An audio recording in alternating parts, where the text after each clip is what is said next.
दंडकारण्य के जंगलों में 40 सालों से काबिज माओवाद के खात्मे के लिए सरकार हर रोज़ नए नए प्रयोग कर रही है और इस प्रयोग में काफ़ी हद तक सरकार कामयाब भी हो रही है।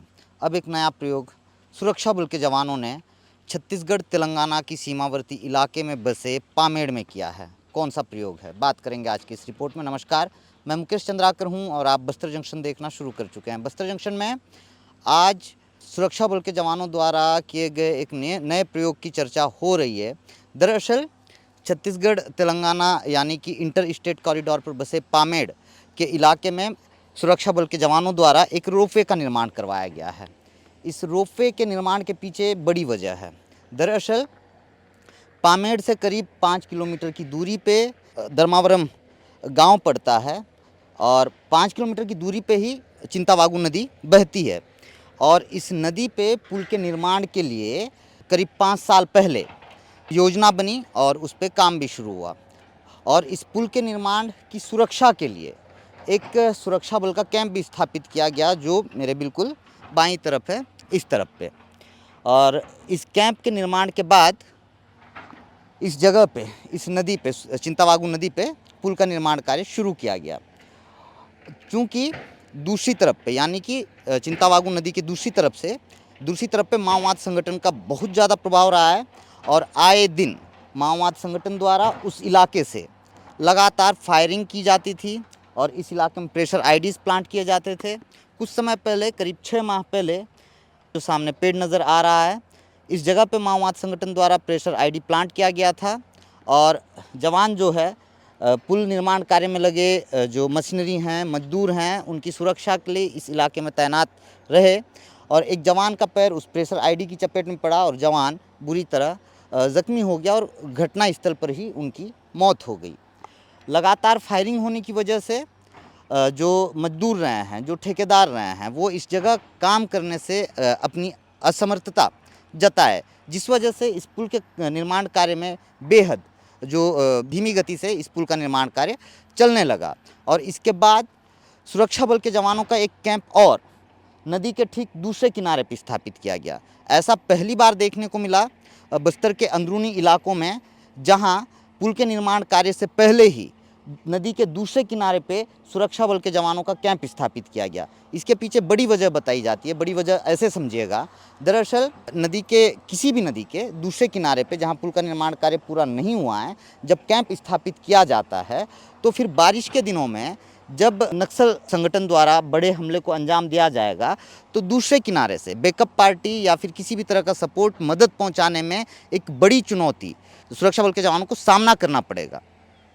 फिर भी चूंकि इस पुल का निर्माण कार्य बेहद ज़रूरी था, उसके पीछे बड़ी वजह है। दरअसल इस नदी के ठीक उस पार जब आप आगे बढ़ेंगे करीब 40-50 किलोमीटर की दूरी पे, तो फिर सुकमा और बीजापुर का सरहदी इलाका पड़ता है और इस पूरे इलाके में करीब 55 गांव हैं, जिसमें लगभग 17 ग्राम पंचायत शामिल हैं और उस पूरे इलाके में अभी तक किसी भी तरह से सरकार बुनियादी सुविधाएं नहीं पहुंचा पाई है, जिस कारण नक्सल संगठन उस इलाके में काफ़ी मजबूत है।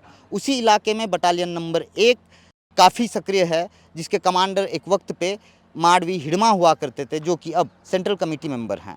और उसी इलाके में नक्सल संगठन द्वारा बड़े हमलों को अंजाम दिया गया है। जिस इलाके की मैं बात कर रहा हूँ, यानी कि नदी के उस पार के इलाके की बात कर रहा हूँ। अब उस इलाके में सड़क निर्माण कार्य करवाना और इस तरह के नदी नालों में पुल पुलियों का निर्माण करवाना बेहद ज़रूरी हो जाता है। उस इलाके के बाशिंदों तक बुनियादी सुविधाएं पहुंचाने के साथ ही नक्सलवाद को कमज़ोर करने के लिए इस तरह के पुल का निर्माण कार्य करवाना बेहद ज़रूरी हो जाता है। चूँकि अब मानसून का सीज़न शुरू हो चुका है, अब इस पुल का निर्माण कार्य पूरा नहीं हो पाया है, जिस पुल का निर्माण कार्य आज से 5 साल पहले शुरू हुआ था। चिंतावागु नदी केवल एक नदी ही नहीं, बल्कि एक बड़े चिंता का विषय थी इस इलाके के हजारों बाशिंदों के लिए। क्योंकि जैसे ही मानसून का सीज़न शुरू होता है तो ये नदी पूरे उफान पर होती है। जब उफान पर होती है तो बेहद इमरजेंसी हालातों में भी उस इलाके के बाशिंदे इस तरफ पे नहीं पहुंच पाते, यानी कि पामेड़ के इलाके में पामेड़ पहुंचते हैं। पामेड़ से होते हुए तेलंगाना के चिरला और तमाम जगह वो पहुंचकर इमरजेंसी या फिर तमाम जो बुनियादी चीज़ें हैं, ज़रूरतें हैं, उसे पूरा कर पाते हैं किसी तरह।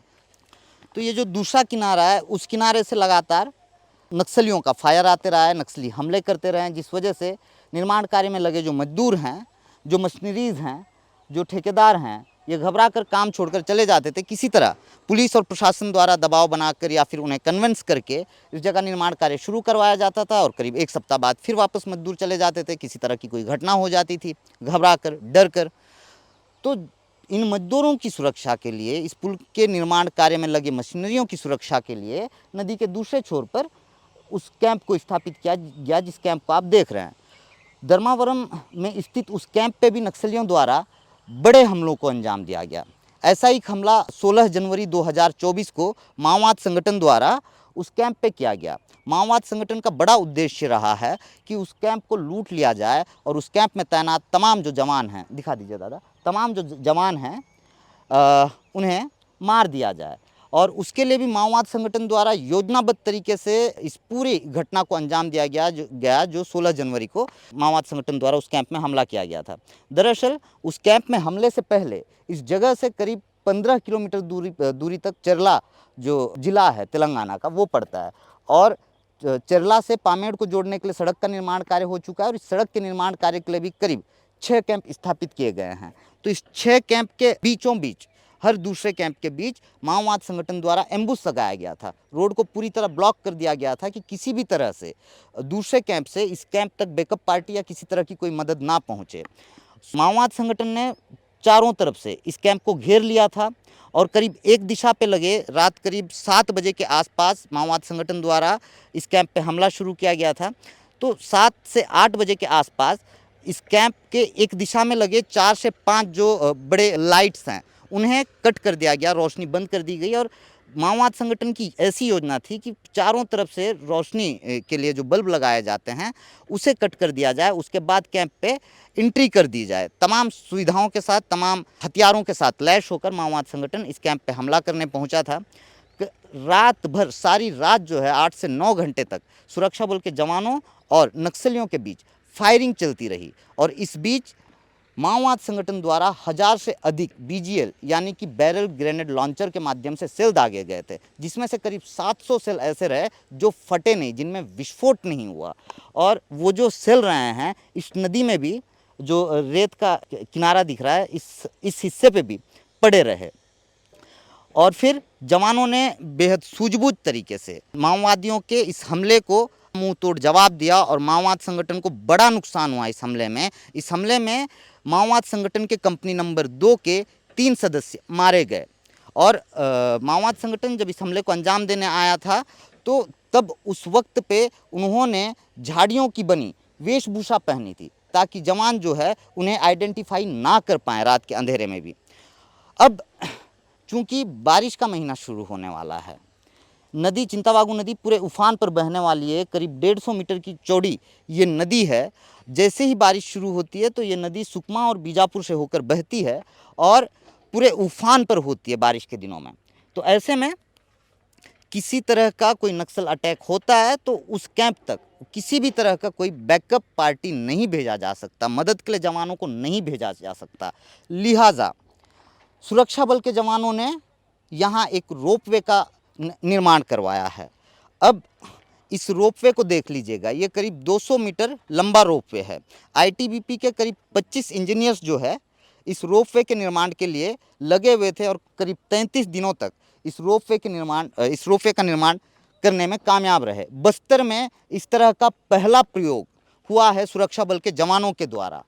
अब ये इस रोपवे का इस्तेमाल केवल और केवल चिंतावागु नदी के दूसरे किनारे पर बसे उस कैंप में जो तैनात जवान हैं उन तक मदद पहुंचाना या बैकअप पार्टी पहुंचाना या तमाम साधन संसाधन पहुंचाना ही नहीं होगा, बल्कि इस रोपवे के माध्यम से उस इलाके में बसे 55 जो गांव जिनका जिक्र मैं शुरू में किया, हज़ारों बासिंदे जो हैं, जिन्हें बारिश के दिनों में किस तरह की कोई इमरजेंसी पड़ जाती है, जिन्हें पामेड़ आना होता है, जिन्हें चरला जाना होता है, तेलंगाना स्थित चरला जाना होता है, तो उनके लिए भी ये रोपवे काफ़ी मददगार साबित होगा।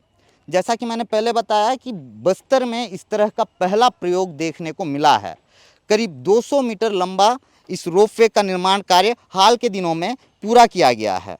अब इस रोपवे के माध्यम से सरकार या सुरक्षा बल के जवानों की ये कोशिश है कि नदी के दूसरी तरफ पे बसे उस कैंप बनाए गए उस कैंप एफओबी यानी कि फॉरवर्ड ऑपरेटिंग बेस कैंप है। फॉरवर्डिंग ऑपरेटिंग बेस कैंप यानी कि किसी भी एक्सेस पे बसाया गया आखिरी कैंप होता है। उस तक केवल मदद पहुंचाना ही नहीं होगा बल्कि ग्रामीणों के लिए भी ये काफ़ी मददगार साबित होगा।